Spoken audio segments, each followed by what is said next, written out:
I don't see Professor Jansen around, but I'm going to introduce him. All right, he's somewhere. Okay, he might be somewhere. This is an edited version of his CV, and they sent me a version of his CV, and I had to edit it even further. And so I'm going to try and be as true to what I read in front of me. Jonathan Jansen is the Vice Chancellor and Rector of the University of Free State and President of the South African Institute of Race Relations. He holds a PhD from...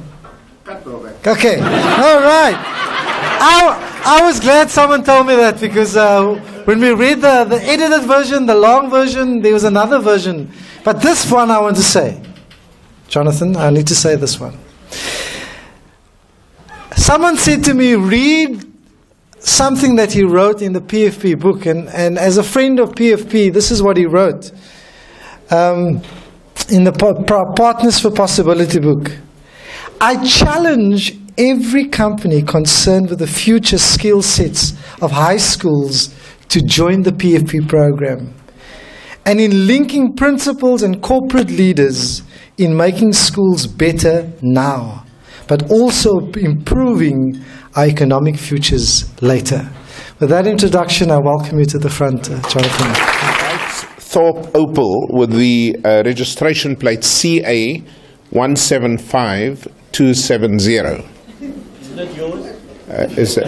Okay. Is it you? We need to leave together. Let me rephrase that. We need to move our cars together. Because this is the first organization that has invited me to anything in which they don't arrange parking for the speaker. Nor did they arrange dinner for the speaker. The only thing there was these sort of really tasty donuts, which doesn't go down well with a diabetic. These kids should have been in bed already, as much as I enjoyed their music. So you need to improve your organizer. And I was on at 1857. What are you, the Department of Education? Can't you, you know? We were fine until you came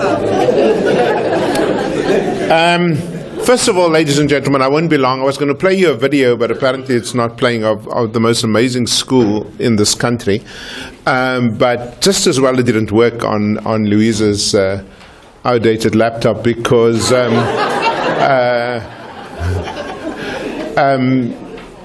think, you know, I'm a teacher by profession, as you know, and for me, if you go for longer than, 2 hours, you lose your audience, especially at night. So I'm going to be very short, and you need to remember that. Just going on and on and on and on, you lose your audience. You lose your audience, okay? And so on. So let me just say a couple of things. First of all, I have an absolute appreciation and admiration for Louise. She's the only, Louise and Jane McIntyre of teaching thinking schools are the only two people who drive me nuts.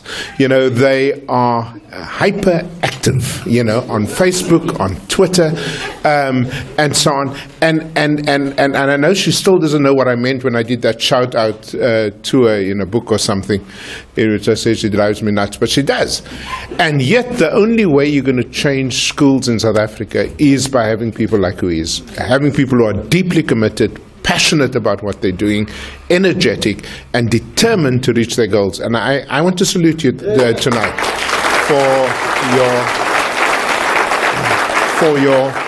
for your craziness. So I spend a lot of my time looking at things that most researchers don't look at. You know, so most of us look at pathology. We look at things that don't work, whether it's in schools or universities and so on, as opposed to looking at things that are absolutely astounding and trying to understand how that happens. So everybody looks at the student fee crisis from the perspective of the students. That's fine. The book I'm doing right now is to sort of say, what does that problem look like from the Vice Chancellor's office? And you get, and I've interviewed 11 vice-chancellors so far. Tomorrow morning another one, then be 12. Trying to understand. We've lost the power. The mic's gone dead. I wonder whether Sorry. it's Okay. run out of battery. So of all the things you did 1, wrong, 2. I mustn't touch that thing. mustn't Okay. So it's to try and understand that. So I went around with Molly Blank, as some of you know, in the book, which we sent to every high school in the country free of charge, thanks to a big funder, and tried to understand what makes a school like Menzies High School in Umlazi so exceptional in an ecology of disadvantage. What is it that makes Mbilwi in Thohoyandou such an amazing school, one of our top math and science schools, despite no, I didn't touch anything. Okay. Despite that, the lack of things like basic resources. And one of the things that struck me as I listened to the parade of business partners, of principals here, it was how similar some of these ideas about partnership and of success to what I saw in Mbilwi, which is what I was going to show you. So let me tell you what I saw in the school. The first thing is, and I really do believe this is fundamental to the crisis in education, is the lack of an energy. Now, there was one, I think it was Sabelo or somebody, who spoke about, I go to a factory, I see energy, and I wish I had that energy in my school. So when I go to a school, before I even get to the gate of the school, I can tell you whether there's a crisis or not, because I'm a little bit of an anthropologist of education. So I try to sense a school by just paying attention to what's happening in the environment. And when I went on Monday in a township north of Amanzimtoti in KZN, before we get to the gate, you could see that this primary school was an outstanding school, and indeed, once you got inside, you saw that. But what distinguishes all of these schools is a sense of energy. Now, since I study schools for a living, one of the things that really troubles me is how different that is, and the two contrasting points that I normally use are Afrikaans, white Afrikaans primary schools, and a typical township school. So when you go to a typical township school, the school may or may not start on time, or even start at all. In the high schools, I'm not making this up. In the high schools, your school may or may not get past 12 o'clock, because in Mamelodi, I noticed after spending a whole year looking at the schools there, the kids start to drift off at lunchtime and they don't come back. And so one of the things that, however, disturbs me most is how a teacher that looks like me walks into that school. It's slow. The face suggests there was a recent funeral in the family. There's a burden on the back of the person. There's no sense of urgency. Hakuna matata. Môre is nog 'n dag. Why worry? Be miserable. And so I then go for my sanity to a white Afrikaans primary school in Centurion, and I see the exact opposite. First of all, I saw that the teachers did not walk. Nor were they running. There's a very, very sort of in-between stage, which they call a draf stappie, you know.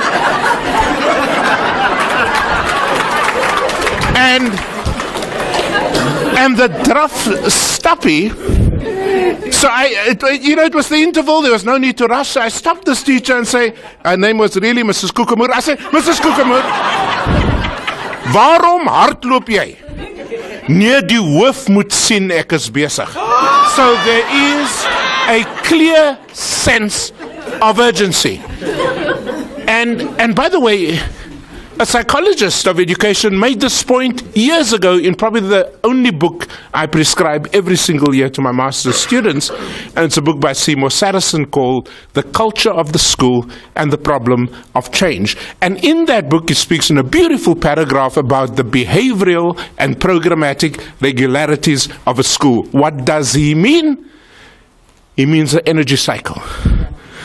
And if your school doesn't have energy, if your school doesn't have a sense of excitement, if coming into that, we had a graduation ceremony the other day, and I remember Max Dupree almost fainting because he got an honorary doctorate with Trevor Manuel and Ruel Koza and a few others. And all of them said there's something different here. And what was different was that nobody who walked past anybody else did so without a sense of excitement, a sense of energy, a sense of uchandet, a sense of, and I can tell you now that that behavior is a consequence of something else happening. And what is that something else? The leadership. And I don't necessarily mean the principal. Yeah.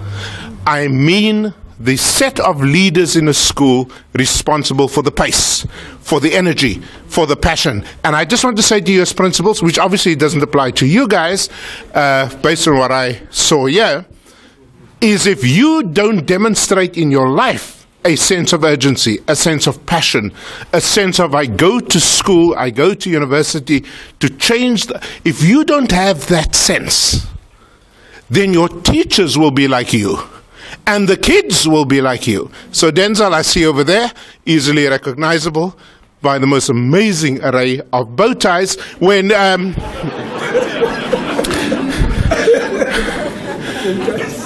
when Denzel comes to my campus, what does he see? Well, I'll let him speak. But what does he see? He sees an energy that ends up with a soup kitchen in the middle of the winter, right in the middle of Red Square. And what does he see? That nobody goes past without a high five. What does he see? Nobody. In other words, that energy, that sense of commitment, that sense of passion is an outcome. Now, what that also means, do you know how I know a school is in trouble? Is when you come to the school and the teachers tell you, die kinders hier is 'n probleem. Let me just tell you, kids are never the problem. When a teacher says that, or a principal, you don't understand, Professor, our children come from very disadvantaged backgrounds. They're telling me, from retreat. I mean, the very name retreat suggests going backwards. I mean, we regarded Grassy Park as an upmarket,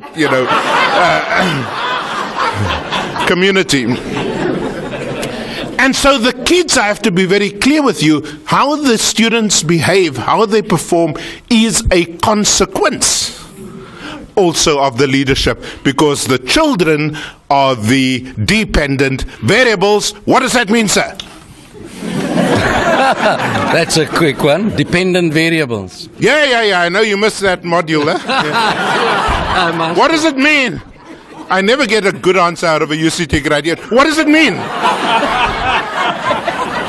They will always be children and they will always be different. No. That's a Miss World answer. What does it mean to say the children are the dependent variable? It means that as grown-ups, we aren't really focusing and really getting the heartbeat of the kids. Oh my God. Do you guys just make this up at 9 o'clock?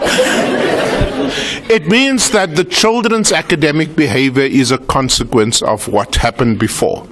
Children aren't born lazy. They aren't born stupid. They aren't, when I came to the University of the Free State, I remember we had many challenges and we still have some.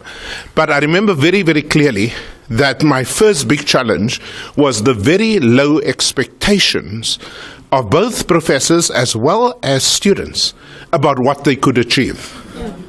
Very low expectations. It's built into our culture. Do you know this is now the only country in the world in which you can get automatically promoted in the senior phase if you failed once? What rubbish is that? That is so disrespectful of your own work. What kind of stuff is that? Don't yell to me, yeah? In your SATU meeting, you stay quiet.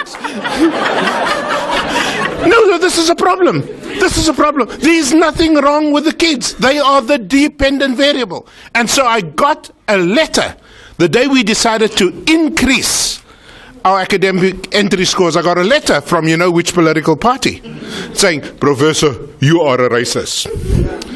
So I said, no, you're the fucking racist, because you don't believe that a black kid can perform in exactly the same way as any other kid. I am a child of Biko and Alexander, not a child of, oh, let me not mention names. Let me not mention names. And so that's our dilemma. Our dilemma is that this low expectation. So in this movie, which I was going to show you, the principal teaches. And the principal comes, and having given the mathematics test the previous day at Mbilwi to the grade 12s, the next day he brings the scripts all marked. Yep. Feeling embarrassed already? The next day. And as he hands out the scripts to the grade 12 kids, what does he say? Oh, this changed my life. None of you got full marks for this. Nobody got 50 out of 50. And what is he really saying? I expected you to get 50 out of 50. Oh my Lord. And that is why in my geology honors class, most of the kids come from Mbilwi. That is why in the actuarial science class, which I can assure you is a difficult qualification, most of the kids come from Mbilwi, the rest from Zimbabwe. And so the concern that I have is if the principal's expectation, and by the way, that same standard we set for the professors, I was taken to court by a number of the academics because, and you see, this is one of the things that I found out at the University of the Free State, it's also true at UCT, at WITS, everywhere else, is that white people actually fooled us. They told us they have high standards. They don't. Yeah. That's bloody low. All you had to do is publish in Farmers Weekly and you got a promotion. We've been fooled. It's not bloody high standards, it's low standards. And so I said to my professors, for you to become a professor at this university, you are going to have to perform at this level, and they took me to court. Legal teams came to see me. And so you cannot simply set the high standard for the kids unless you also set the high standard for the educators. Do I hear an amen? Yes. Amen.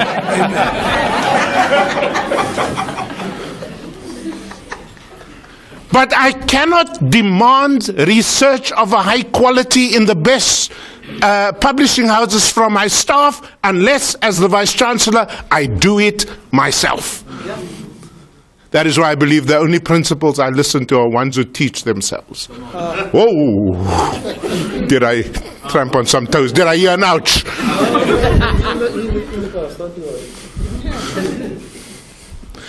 Because you see, when my professors come to me and sort of say, ons het nie tyd vir navorsing nie, I say, where the hell do you think I got the time?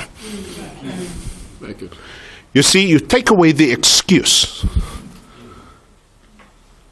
by doing and that's why I teach first-year students. 5,500 first-year students. I teach all of them in the core curriculum, so that you can't come to me with the excuse that you don't have the time to do research. And so the point is, the behavior of your staff depends on you, the behavior of your students depends on you, and this is something I learned, of course,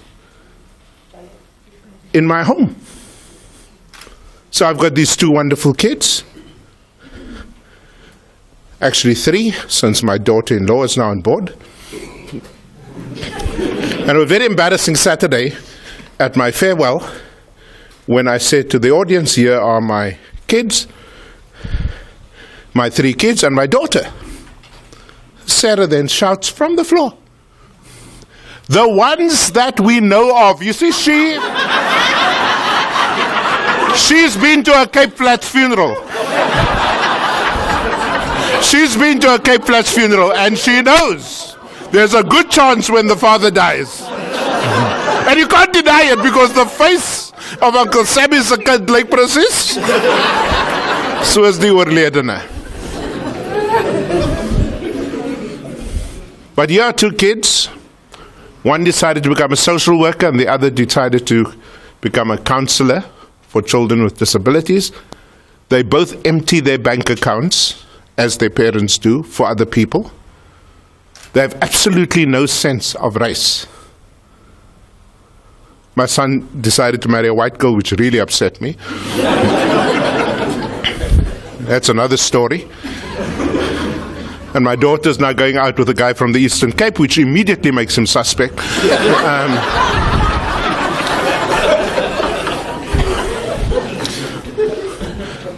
A chap called Lusapo. But they're both very deeply involved in their churches. They both very...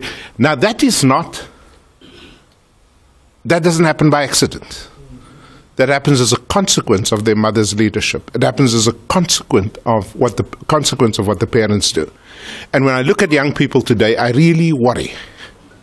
I really worry about how we raise our kids. When I was 5 years old on the Retreat Main Road, I suddenly felt my face going really warm. And I looked up and my mother had just smacked me. It was very clear. And I looked up and through the tears, I still remember this today. I said to my mother, "Mommy, why did you smack me?" She says, "You see that man walking over there?" I said, "Yes." "He walked past us and you didn't greet." "But I don't know it." That's the point. And sometimes I really believe, don't misunderstand me, we need to give our kids a metaphorical clap. Because that is why there's this disrespect, this violence, this racism, this incredible sexism, this assumption of a man that you can put your hand on a woman's body without a permission. It's so deeply ingrained in our culture that to speak out against it is to look odd. And so just with raising your children in your home, teaching and leading your students in the classroom is an absolute, what they do is a consequence of what you put in. And this is very important. And so the energy that Sabelo speaks about, I see that energy, I wish I had it for my school, is a very profound observation about how we change our schools. If that passion isn't there, you cannot get results. And then, as I said, secondly, having that expectation that children can perform. We recently had our graduation ceremonies. Please, where's Mr. Schroeder? If I need you to be complicit for a moment. So just imagine you the Hawks.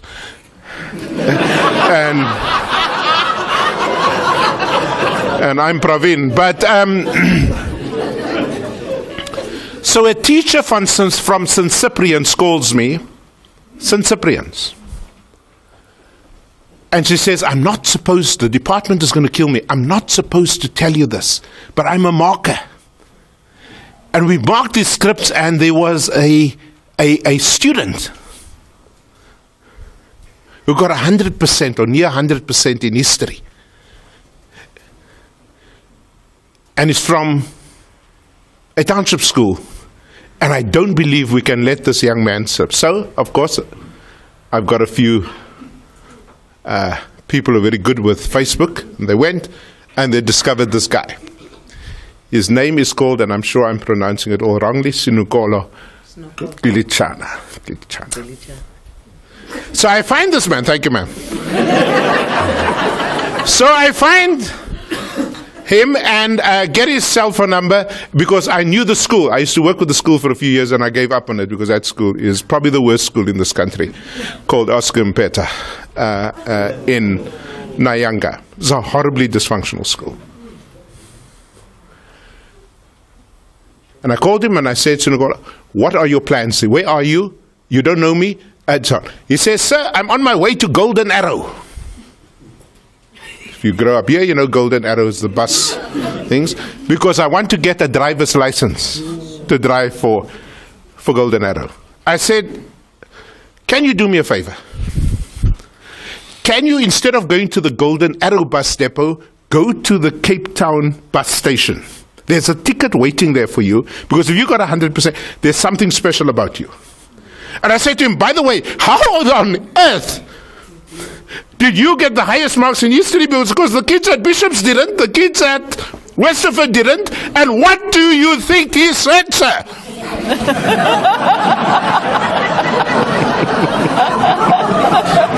UWC graduate, it takes a while. What was his answer? You worked hard. Oh, please. I think he may said he studied hard. He studied hard, live a lot. What do you think, sir? He had good teachers. Vague? You're the shy one, right? He was creative. He said, sir, the reason I got 100%, my teacher is from Harare.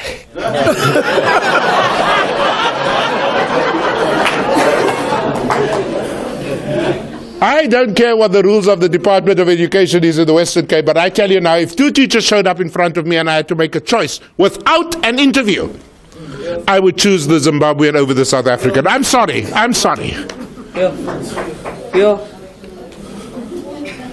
Because of the South African teacher, you've been enculturated and socialized into the slapgat attitude towards teaching. The Zimbabweans don't have that.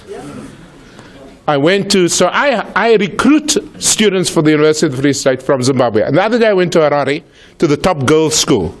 The top girls' school in Harare is called Arundel Girls. Anybody heard of that school? Amazing school. So I was an hour early. So I went to the chapel. And I picked up the hymn book in the chapel. Do you know what hymn number 1 was? No, sir. Sir, you know what? I didn't even come to you and you already saying.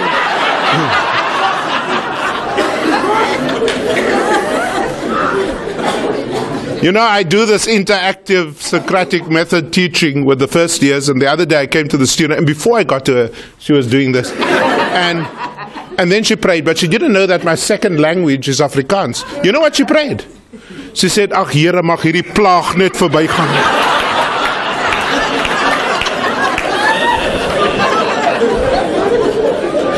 The first hymn in the hymn book, I lie you not, is God save our gracious King. What the fuck? The King has been dead for decades. In South Africa, you would have said decolonize the textbook, the e-book.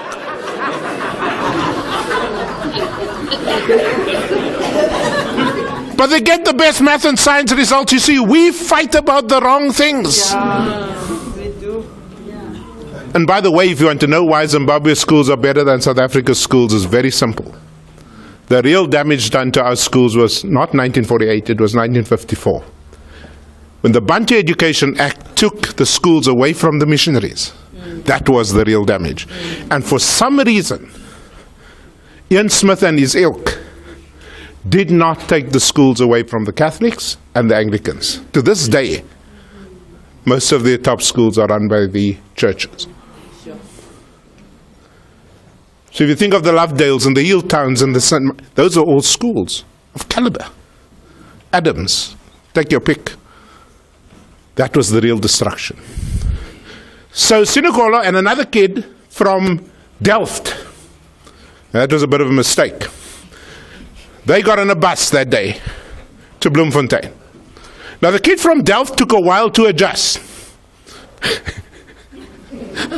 So I find him sitting on the Red Square, Denzel, and he's watching the girls go by. So for him, this is a perfectly normal thing to do. So I'm watching this kid, and as the girls go by, he says, "Is there something for me?" "No, there's nothing for you." It took me 6 months to tell him, you can't ask a stranger, "Is there something for me?"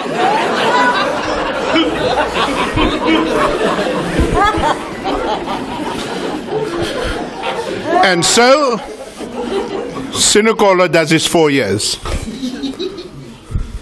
In the second year, something happened which I knew was going to happen because I grew up in similar circumstances. The pull to get back into trouble started to eat him. And he comes into my office and the tears are running down his face. He says, my father has left home and my mother and her sister in Nyanga have to push the furniture at night against the door of the shack so that they don't get raped. So I called his mother. She works at the Cape Town airport. And I said, ma'am, I'm mentoring your son. If I send him home now, you're going to be in that shack for the rest of your life. So rather tell me how we can get security for your home. But please, I beg you. She said, sir, if you send him home, I'm going to be very angry. Because I want to get out of the shack. He went to his third year. Guess who is graduating with a Bachelor of Education degree, top of his class, with the major subject? The boy. History. See me after class. History. History. And that one teacher that made an impact on this beautiful young man, who became the first head of a male residence in 114 years, to transform his residence into a library. And I wrote to all my publishers and I said, send books to this young man, so that when you come home from the law school or the medical school, you come into a library. Nobody's ever done that in a century. And I can tell you, I'm going to fly back from California for the graduation of Sinukolo, because that is the difference you make as principals in the schools that work. Allow me just to conclude with one more example of how you lead. When the matric results came out a couple of years ago, I tend to watch this horrible station called SABC under Schlaudi. And there was a student who had gotten 7 distinctions from Men's High School, one of my recruiting schools, and she was all happy. And then they went to the mother, and the mother was very sad, crying. Now, you know something that I've learnt from living in Durban? If you cry in English, it's really bad. But when you cry in isiZulu, oh, it's deep, it's deep, it's deep, it's very moving. It touches you at a very deep level. And they said, Mother, why are you crying? And she said, because my daughter might have gotten 7 distinctions, but we don't have money for university. It took me 2 days, we found a number, called her, said to her, Zandile, please go to the airport in Durban. There's a plane ticket waiting, and so she came over. And of course, this is a new thing. Going out of a shack in Umlazi, J section. Any of you know Umlazi, J section? Yeah, that's where you go when you're feeling suicidal. So, you know, I worked there for 2 years. And she comes over and we say, Sadile, what do you need? Because my wife decided to mentor. What do you need as a student? And she said, well, I don't know. A dishwasher? No, Zandile. Undergraduates don't have dishwashers. And so on. Anyway, I went to sit with that mother in that shack with a lot of small kids, and I didn't know who the parents were of these small children. And the mother said, I just want my child to get a degree. The principal, the late principal, interpreted for me. Guess, ladies and gentlemen, who just walked across the graduation stage with a Bachelor of Accounting, top of the class, about to become a chartered accountant in a qualification, and immediately the domestic economy changes. Immediately, the mother can move out of a shack. Immediately, those small children that I saw see a role model they can look up to and say, I too can get a degree. Do you know how important that is if you're a first-generation student? And so I'm here to tell you this evening, don't underestimate the impact of Partners for Possibility. You have no idea what the impact of your leadership is on your teachers, and their impact on the learners, and their impact on the community. Finally, you know what? I'm just going to be honest with you guys. After all this stuff happening in higher education, I just said to myself, I don't have time for this crap. I've put in 7 years of really hard work, 18 hours a day. If they offer me a job in California this time, I won't say no. But something happened. I took that terrible early morning flight from Cape Town to Bloemfontein at 6 a.m. By the way, one of the things I'm not going to miss is those small flights in and out of Bloemfontein.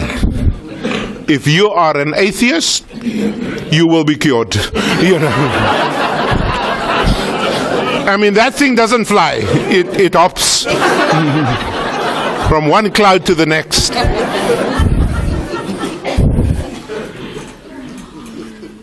So on my way, 4 o'clock to the airport, the only shop that sells sugar-free biscuits for us diabetics is at Woolworths inside the engine garage in Claremont opposite Bihari's Indian restaurant. You know that one.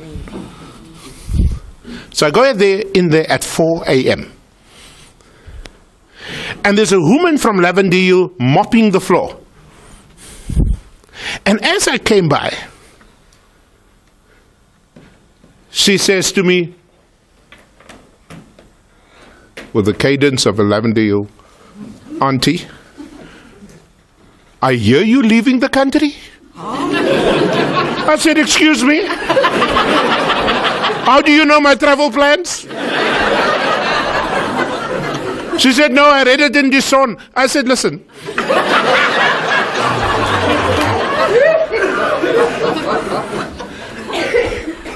And then she said something that changed my life. She said, you can't stay away, hey?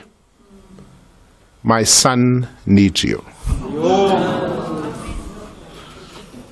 I will never meet her son, I'm sure. But being present. You see, the stories I heard today, apart from the skills transfer and all of that, the stories I heard today was having somebody from the business community being present as a partner. By the way, the only story in that book that made sense to me, because I couldn't figure out what the hell does this project actually do. And because, you know, to simply say, you know, well, as the Willies guy, I went to, you know, to a school and we started a journey together. Please, that's New Age stuff. I want to know what you actually do.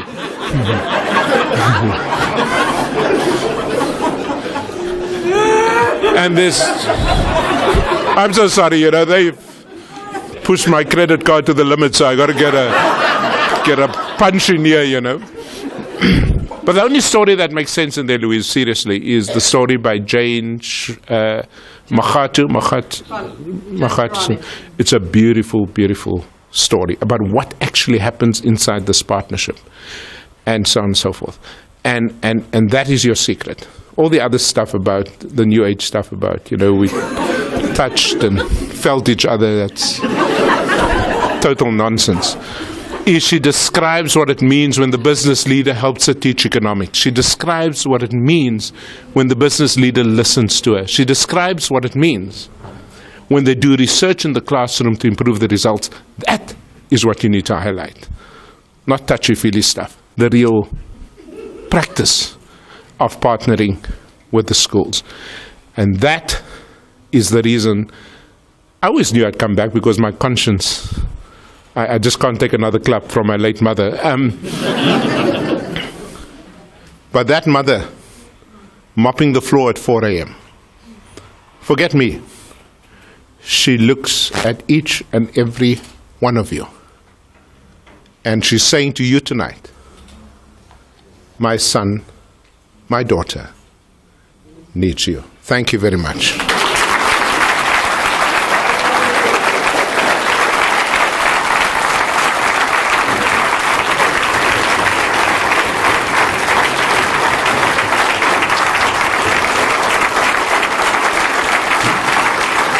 I just want to say thank you, firstly, to Professor O'Connell. Professor Jansen, about 5 years ago, I hounded him for a meeting and finally got a meeting, and we met at the airport at OR Tambo, and he said, you gave me the energy to continue, because I was running out of energy then. And since then, there's been about 4 or 5 times over the last 5 years that I have run completely out of energy, and then he says, just keep going. And so I go, okay, well, Professor Jansen says we should keep going. So thank you for that. We're going to miss you desperately. And we don't want you to go, but please remember us while you're there and invite us to come over and visit you and stay in touch. And he's fabulous on Twitter. So if you're not on Twitter and you want to be connected to Professor Jansen, that's one way to get it connected to him. Thank you for everybody who came tonight. Thank you for everybody who talked. Thank you for the Symphonia team who made it all happen. The WCD, you have no idea, Alan, what it meant just to hear you say that. Irene's been in 5 years of board meetings where every year we said, this year, the WCD is going to say, they think what we're doing is fabulous. So thank you for that. We want more of you to get involved. Can I see, I'm going to put you on the spot. Are there any people in the room who've been wondering and have now decided tonight that you're going to become involved and you're going to help take responsibility for our future of our children? Any more? Thank you very much. We are very excited about you. I think we should celebrate them. Mary did say, please, I should tell you that the book that Professor Jansen says is rubbish, except Jane's story, is in the back. It's being sold at the top there. There will be, I think, one or more drinks or something upstairs, but if you want to leave, that's also fine. We loved you being here tonight, and thank you for your support.